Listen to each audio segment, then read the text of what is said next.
In this video, I'll show you how to suppress delivery of a report when that report is empty or contains no data.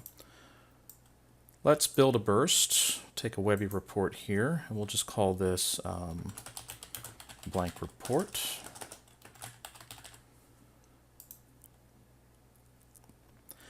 And within the burst, there are two different ways to suppress delivery of an empty report.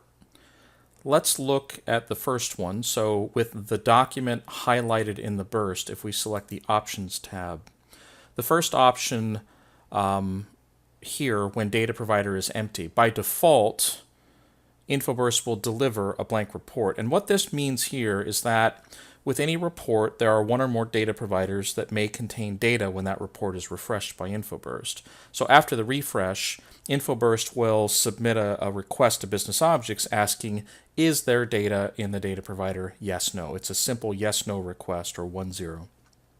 If it's 0 or blank, InfoBurst will then not deliver that content. And then within that, there are a few options that say, this option, for example, means suppress the delivery, but log that event in the activity log so that we can see it and understand why the reports weren't delivered. And then optionally, we can suppress the delivery and notify an email recipient. And I'll talk to you more about that in just a moment. Now, while this option is available, it's not the recommended option because it's looking at the raw data provider. Now, a data provider may contain data, but the data within the report tab itself, or the variables or objects used in the report, may not have data.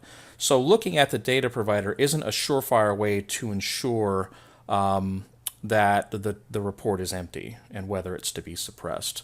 This option's here. It's something that does work for certain users, but the next option I'll show you is really the preferred method, and it's also a more refined method for suppressing blank reports. Let's first set up a delivery. We'll just create a new delivery here. And we'll send this to email recipients, and for our purposes, I'll just send it to myself.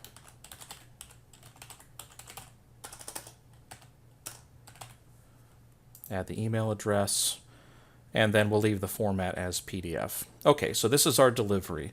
And you'll notice at the bottom here there's an option called Delivery Conditions. Delivery conditions are how we're going to control, or how we recommend you control delivery of blank reports. So there are a few options here and a prerequisite. So to evaluate the content of a report, which is what we're going to do with this delivery condition, we check the From Data box here. And if you hover over, you get a little tooltip, and it's instructing you to evaluate the content of the report and then tell InfoBurst what field you would like to evaluate. Now, the prerequisite here is that you need to identify the location within the report by publishing the document once as Excel and then locating that target field in the Excel file. We do this because using the Business Objects SDK, there's no direct option to ask Business Objects, is there data for revenue, for example, or what that data is. So we need to do an interim step, which is to extract as Excel, evaluate that field based on the condition you define, and then determine if we're going to deliver the report. So to do this, we recommend that you take that report and publish it. And you only have to do this once. Publish as an Excel. So I've done that here for our sample report.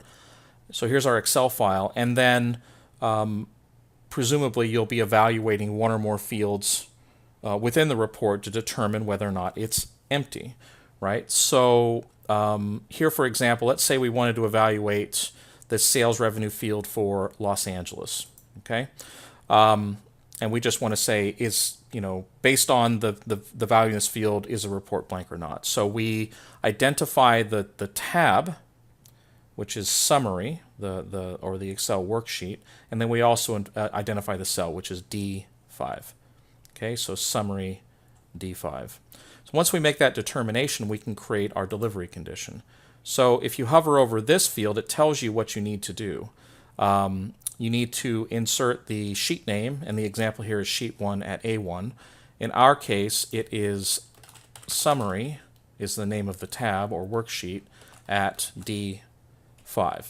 Okay, and we need to create our condition. So let's say to evaluate empty, we would say greater than or equal to 1 would be a simple condition to evaluate, and then we can add that as a condition. Now what happens at runtime, and in this case we're using a PDF format, when the burst runs, InfoBurst will refresh the report. Behind the scenes, and you can actually see this in your activity log, InfoBurst will output as Excel, evaluate the field based on your condition, and then if the condition is true, InfoBurst will go on to publish the PDF and deliver it. If the condition is false, the delivery will be suppressed. Okay? So let's actually change this, and let's use a condition that will yield a false result. So let's just say summary at D5 is greater than, I think, let's see, 1.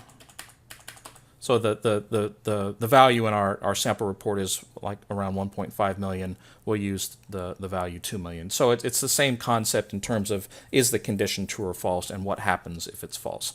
So we know this is false, and we want the delivery to be suppressed. So let's add the condition.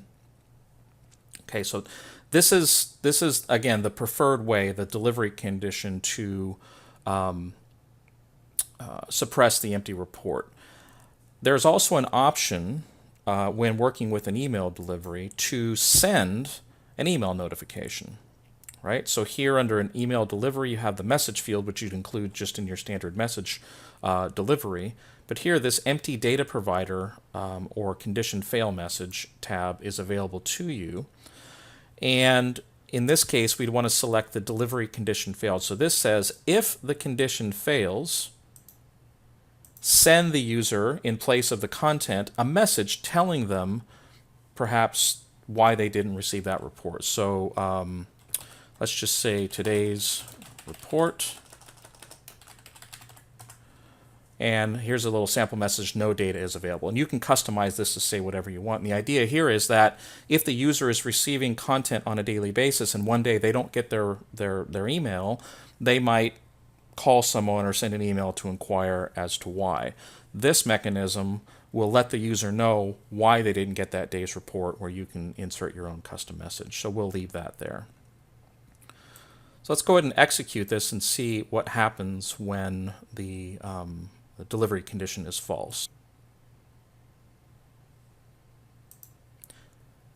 Now, as the burst runs within the activity log, you'll see the stage of the burst where InfoBurst evaluates the delivery condition. So here we can see we refresh the report. Then there's an initial export in Excel format, right? This is so that we can evaluate that field. Then we evaluate the condition. You can see here the sheet name and the field is